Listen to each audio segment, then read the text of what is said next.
the National Orientation Directors Association, but we're more than national. We are an international association, and we are more than just orientation. We are transition and retention as well. And we have a great partnership with CampusESP. They're actually a sponsor of the annual conference, and so we're grateful for that. So thank you so much for the sponsorship.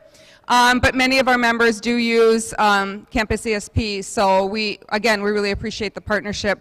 But I just wanted to give a really quick welcome and to let you know that we are here over at the Marriott. If you have any questions and want to have a connection with us, we would love to. In an ideal world, I would be able to spend more time with you and give you more information about our association, but I also don't want to steal anything from your event today, but just to know that we appreciate the partnership that we have with CampusESP. We're here, hey Mark, to assist you in your orientation, transition, and retention needs and your first year experience needs, parent family programs. We are your association to help with so many things related to welcoming students to campus and retaining them at your institution. So again, hello. Welcome to Baltimore, and enjoy the rest of your CampusESP experience. Thank you, everybody, and enjoy the rest of the day. Thanks so much. Okay, well, thank you very much, Joyce. Again, I know people are getting food, that's fine, but we are going to start our lunchtime keynote, which is Dave again, but he has a special guest this time, so it's not just going to be him, I promise. What an intro. Thank you. All right.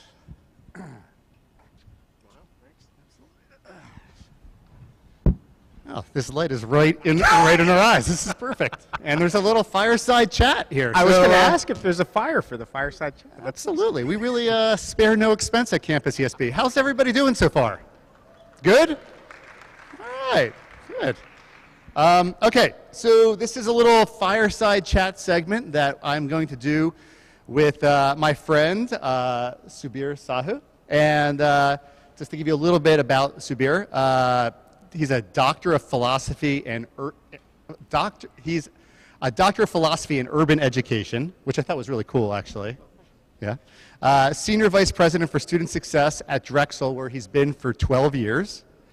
And he's also a rabid Phillies fan, which makes me want to ask him, of course, if the Phillies did win the World Series, would you even be here right now? I would be here, maybe in a little bit less of a coherent state. Yes. Yeah, exactly. Yeah.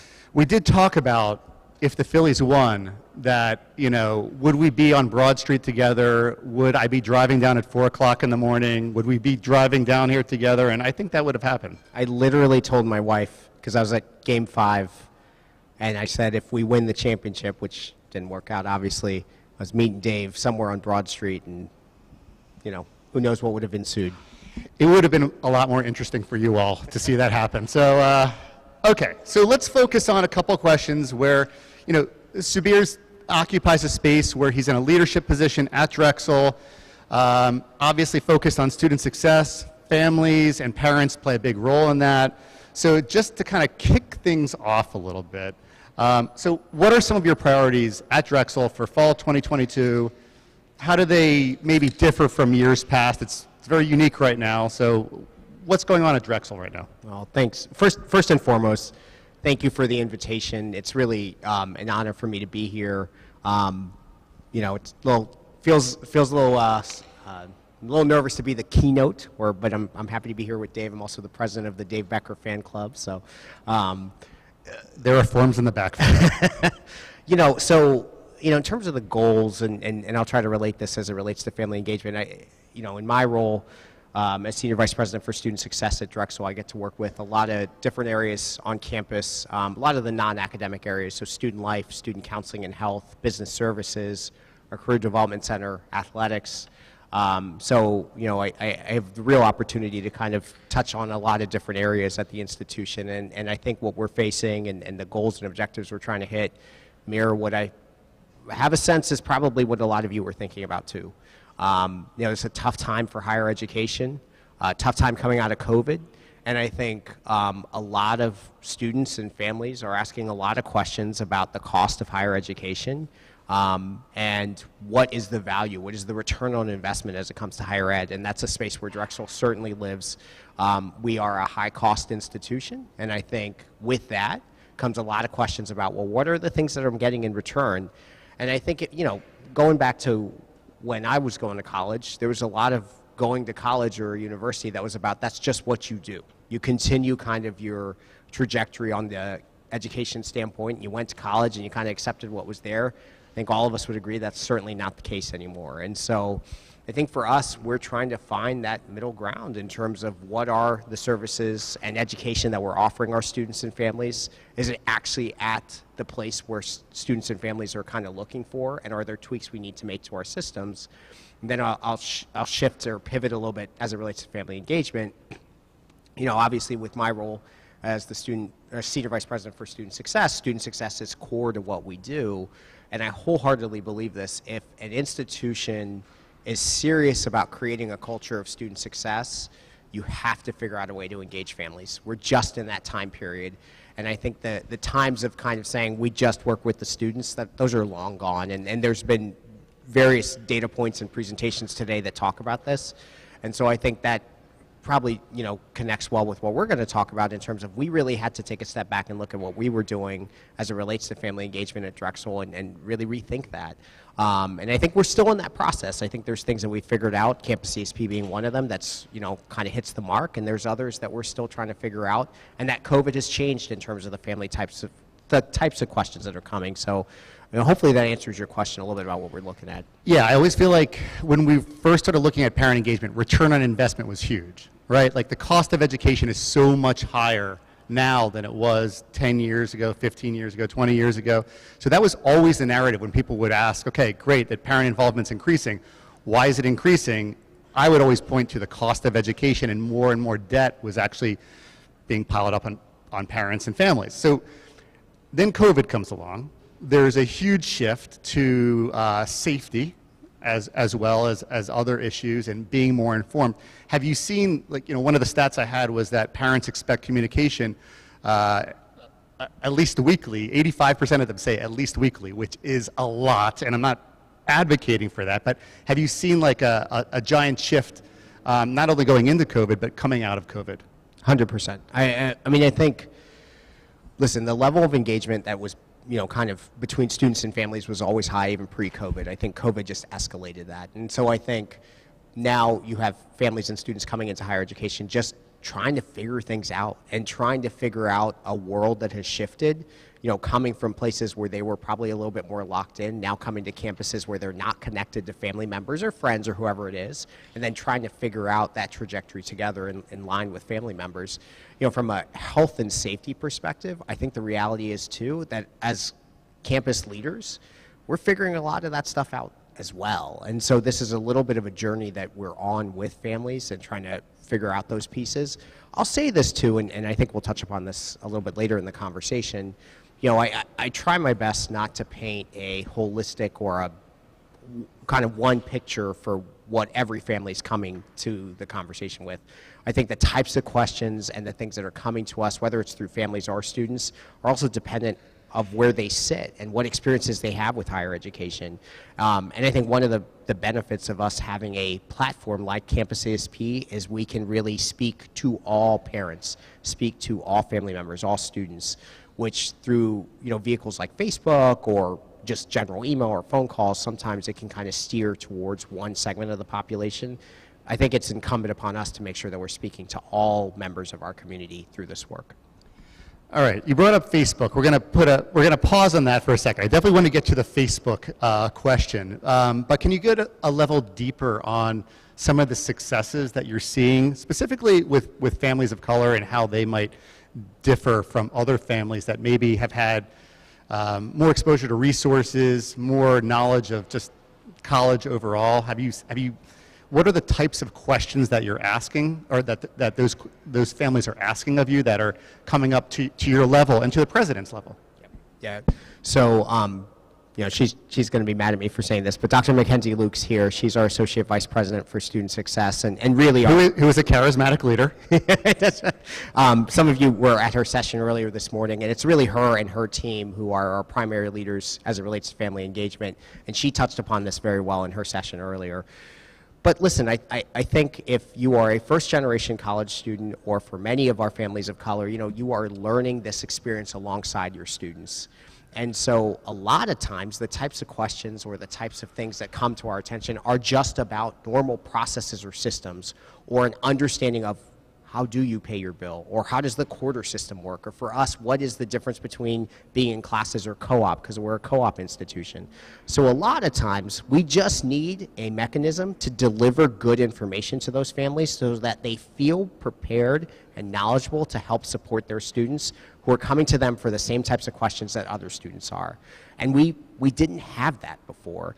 Obviously, we have our website, we have other forms of communication, but that puts the pressure a little bit on the family and the student to find out information, to present it in a coherent format through CampusESP, through our family portal. I think helps with those types of questions for certain, and we've seen that move in a positive way in our time at Drexel. So one of my favorite posts is a post that I made actually a couple years ago, recently updated. I think it's something like Facebook doesn't care about your parent engagement strategy. I always bring up you and Drexel when it comes to Facebook, because for a lot of folks, Facebook is amazingly powerful, but also a little bit of a problem too, as far as volume of activity, of involvement, of misinformation. And I think Drexel is probably one of the only schools, I'm going to say this carefully because I know Facebook is still part of it, but you've successfully moved away from Facebook, from a Facebook-focused strategy when it comes to parent engagement. So I know this is probably a huge question for a lot of the audience out here. How did you do it? It's a good question. I will try to give holistic overview to answer that question and not go heavy on well, Facebook is just good, bad, or otherwise. Right. Because it's good in some areas, right? You know, it's a place to reach parents, yeah. Listen, even going back to when our primary mechanism to communicating with families was through our family Facebook page, there was a lot of benefits to that in terms of it gave families an outlet to talk to one another, to get some type of information, to kind of dialogue in real time. I think the real challenge was that information kind of took off on its own. And it was impossible for us as an institution to keep up with the posts or the information that was being shared. And then all of a sudden you had narratives that were being written that were not truthful. And then that led to all sorts of issues. It led to pressure on our systems. It certainly led to our challenges with our first generation families who are trying to figure this out. And so we really needed to get ahead of it. And that's what I would say we tried our best to do, is to not have a conversation about Facebook versus not having Facebook in terms of a family page, or candidly even if we should have a family portal or if we should work with an outside partner. It was more about how are we going to enter into this conversation as it relates to family engagement. And so, kind of the path that I moved down in my previous role, which when we started with CampusESP, I was the Dean of Students, and I've since moved into the Senior Vice President role, was to leverage the conversations that were already happening on our campus. So at the President's office level, I'm sure we all see this, whether it's the President's office or other offices on our campuses, they get bombarded with questions from family members about a variety of topics. They just want those questions answered and to figure out, well, how do we make families happier so that this doesn't happen? So you leverage that conversation to say, like, well, we need a different strategy as it relates to family members. And I think, look, resources are what they are kind of across multiple institutions. We are no different than most of our partner institutions. We could always use more resources. We could always use more people. There's a limit in terms of budgetary challenges and just in general in terms of what resources we have. So how do we deliver on an outcome knowing that we're not going to get to hire 15 more people? I think that's where the conversation starts to come in, and that's where we found success at Drexel, is to say, look, we cannot deliver on the outcomes that we seek with Facebook as our primary vehicle as it relates to family engagement. We need a better way to deliver information in a more streamlined and systematic approach for our family members. Now, I will also say this. this is going to come off as a sales pitch. It's not. You know, Oh, stop it. I've said this in certain, you know, places I've sat. Like, so Chris Ferguson, who many of us know, Chris Ferguson is now at the University of Pacific as a senior leader on the enrollment side. Chris was at Drexel before. It was Chris who actually made the initial connection between Dave and me in my previous role. You know, and at that point, I was just like, gosh, how do we get out of the Facebook business, if I'm being candid? And when I met with Dave and some of Dave's team, you just felt like I honestly mean this, I never, going back to that initial conversation, never felt like I was being sold on anything. I felt like I was meeting this great guy who was talking to me about a topic that I was trying to wrestle with in my role.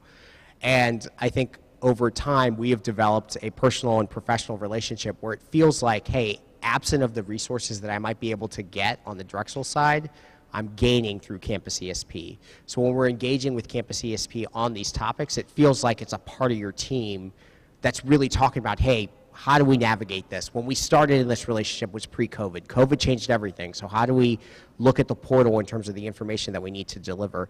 And I would say that candidly about any partnership you enter into as an institution of higher education, it's more than just the product that you're getting on, it's the partnerships that you're developing, and are you developing these relationships so that you're expanding your team so that it really is about a give and take. And I feel like that's what we got, which we didn't have with Facebook for a variety of different reasons. And so, look, it was not smooth sailing. We still have certain challenges in terms of Facebook pages that our parents on their own run.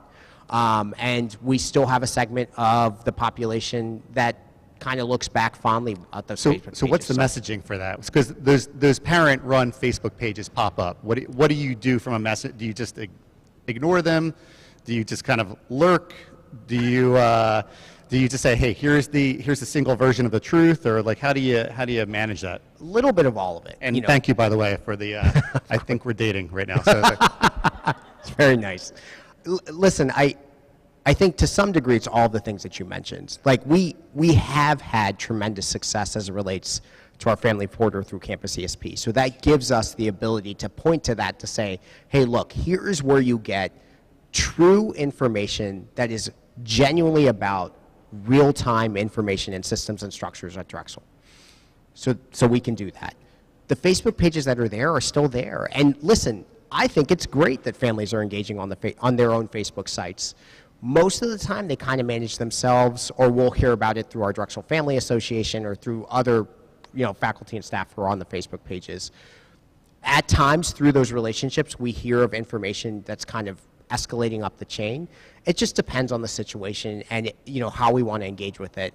I think the variety the most of the time, we're not going into those Facebook pages because I think that's a little bit of a rabbit hole that we have tried to get back off of.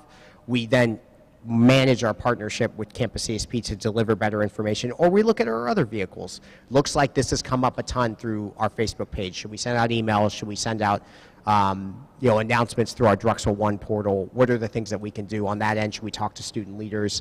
We've seen this recently quite a bit as it relates to safety and security on our campus, which is a major topic in the city of Philadelphia. So it's really about diversifying our communication channels.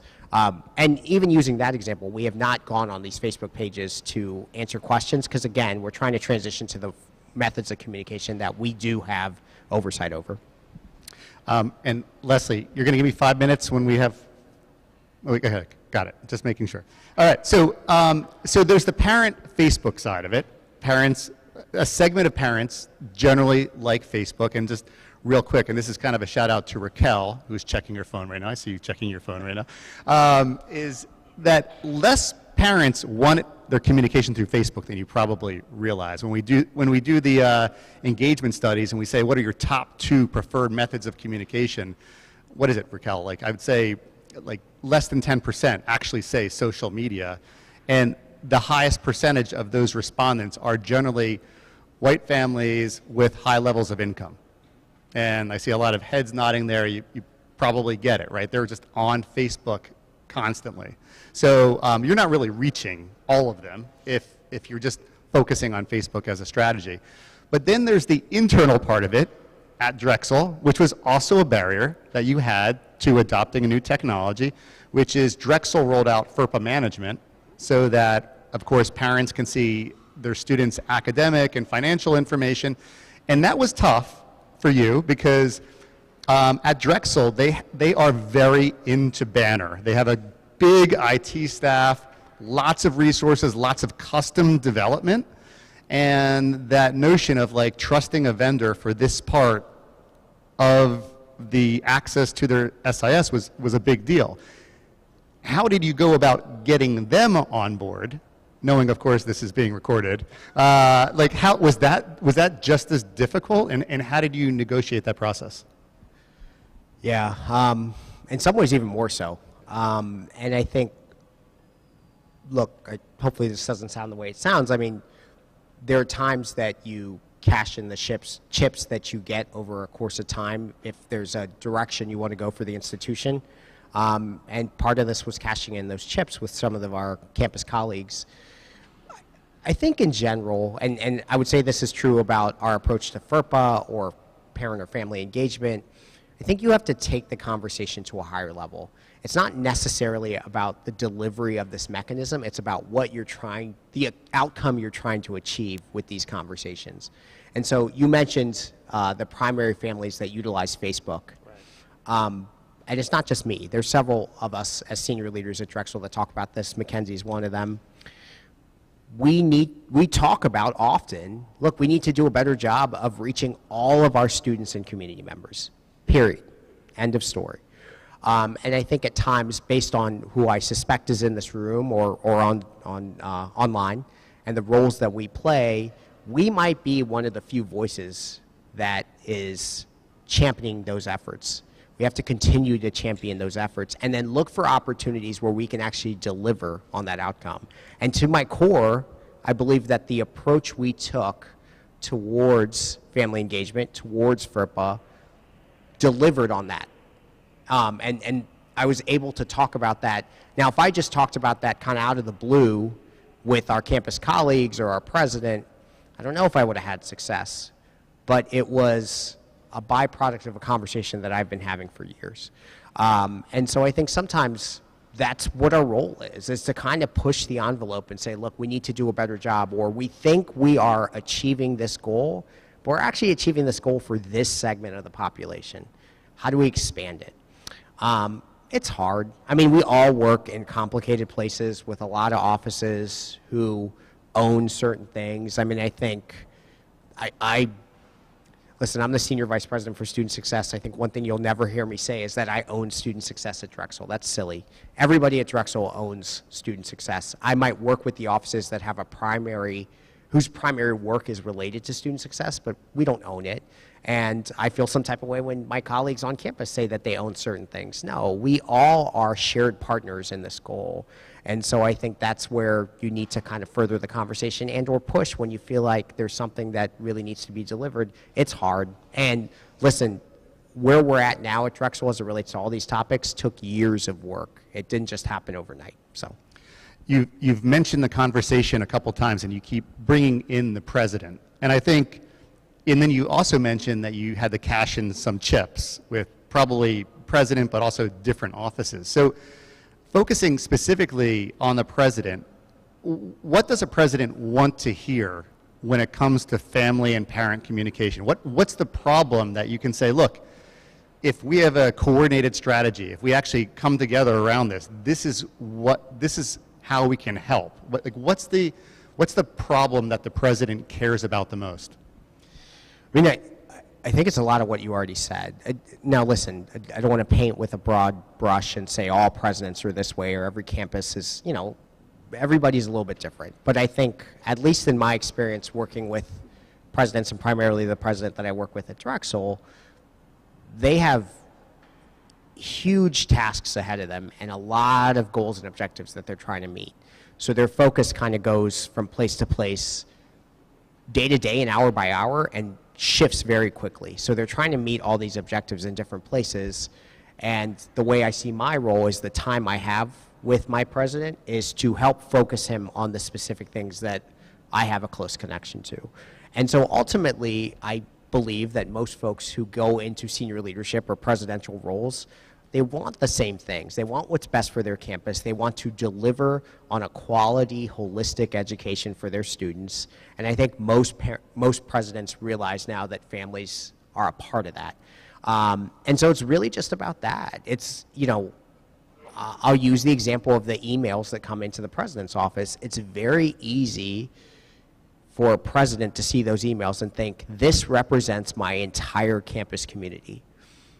It is my role, I believe, sometimes to be like, look, here's what these emails say, and here's how I think we should approach this problem. But side note, this is not what the entire campus community feels. Those are very difficult conversations to have. I'm very fortunate to work with a president who I have a really good relationship with, who hears me in that moment. And as it relates to presidents, look, sometimes you need to go in from a team approach. You know, you need to leverage the relationships that you have with your colleagues, help get them on board, help support them when they have things that they want to get to the level. There's relationships with board members that are a part of that. You know, I think that's part of the role of a senior leader, is you kind of have to figure out that landscape and how to best traverse it. That's helpful. When you're thinking about creating that narrative, I would say CampusESP actually went through its own narrative descriptor of parents. We used to say that we give helicopter parents a place to land. We were very proud of that. We would create a giant helicopter backdrop that we would go to conferences with, and everybody would be getting a good laugh out of it. People would take pictures at the conference in front of a helicopter, give helicopter parents a place to land. I think we actually trademarked that, right, Brooke? But it was completely the wrong narrative. It was completely the wrong narrative because we were talking about 10% of the parents that were those disruptive parents, and there was a much wider group of parents that actually could help the college or university. So we switched to turn parents into partners. How do you get people to not focus on the helicopter, the bulldozer, the drone parent, and focus on the opportunity, especially when you're building that narrative internally with all those stakeholders at Drexel? Yeah, I think it's a constant battle, honestly. And I don't think it's a destination that has an endpoint that you reach and then it's done. Because I think for those of us who live in that world, we understand it and we know the difficulties of it and the places you have to navigate. For those who don't live it day to day, it's easy to kind of understand it in a moment, forget about it, and then come back into the conversation and think whatever they think. You know, listen, I think you just have to be authentic and real in the settings that you are and be honest in terms of what you believe. And, you know, Mackenzie and I sat in a President's Parents Council meeting this past weekend, which is a certain group that, you know. Describe that. What is your President's Parent Council? Like, who's in that? It's a group that is selected by the president in terms of a council that he reaches, and there's typically a financial component in terms of what they give back. So more of a fundraising? It's part of, yeah. Okay. Yeah. And listen, they, not good, bad, or otherwise, they represent a certain part of our population, and they have a lot of tough questions for some of the conversations that we have.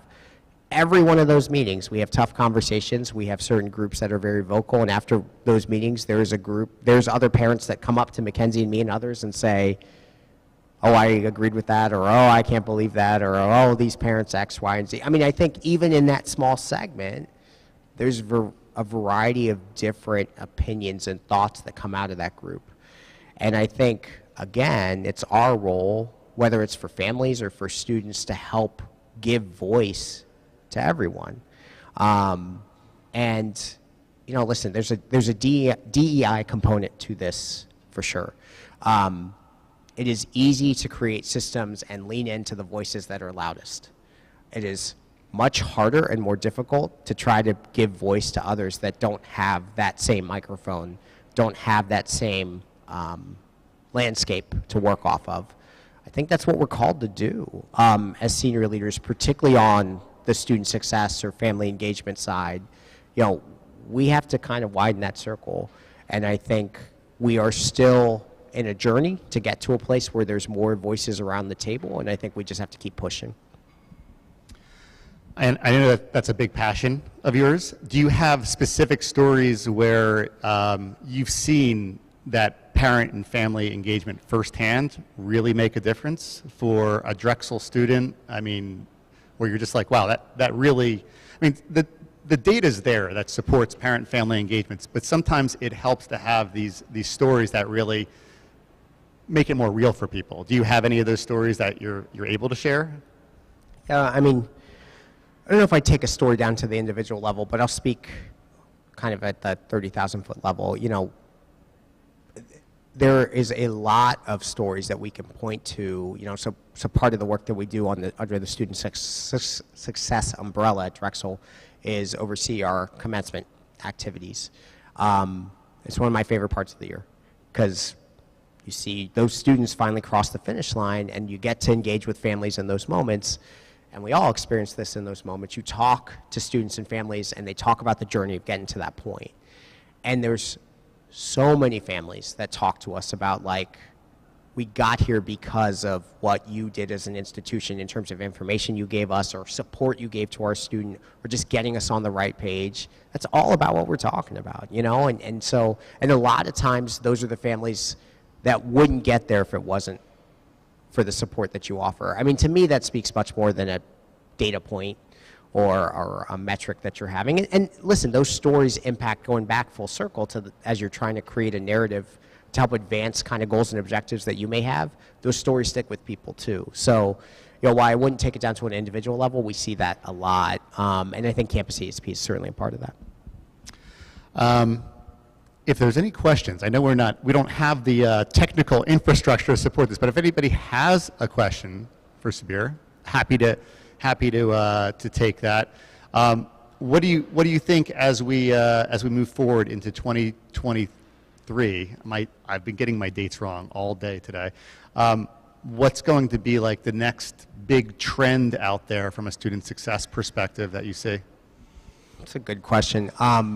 So in addition to my administrative role, I also teach in our higher education program or graduate program at Drexel University in our School of Education. We talk about this. And so there's a little bit of my answer that's going to be about student success, but it's going to be about higher ed as a whole.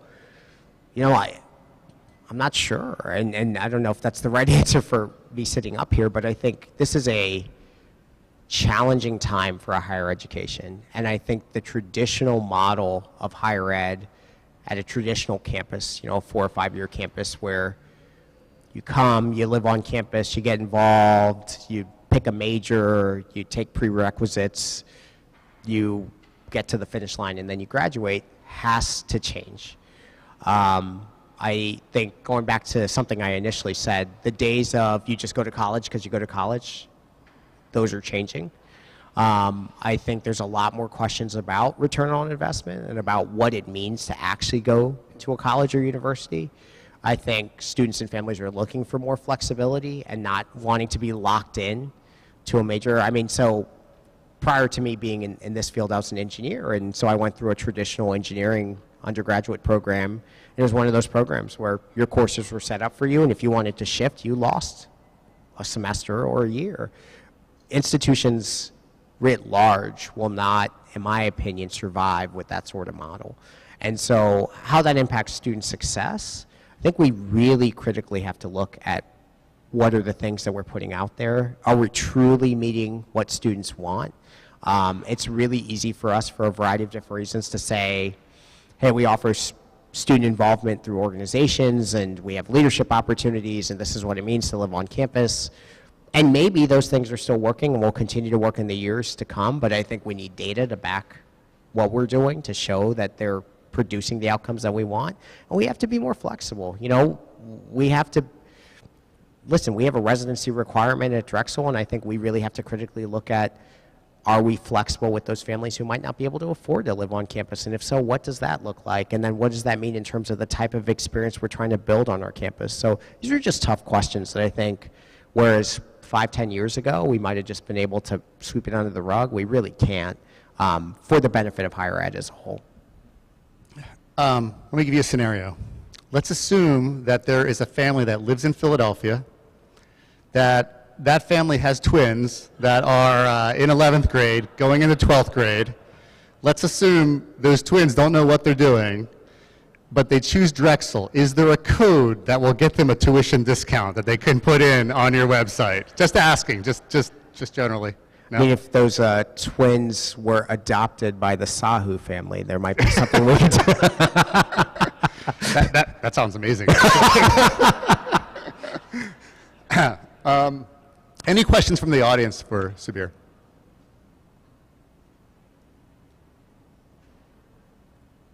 Go back to talking about the Phillies. We could definitely do that. It could depress me. Thank you for being here. I know you absolutely actually have to run right now. I can see Mackenzie actually thinking about warming up. She's like, let's go. Thank you so much for being a part of the summit, for giving us your perspective, and it's a pleasure to work with Drexel and the entire Drexel team. The feeling's mutual. Thank you for having me. Appreciate it.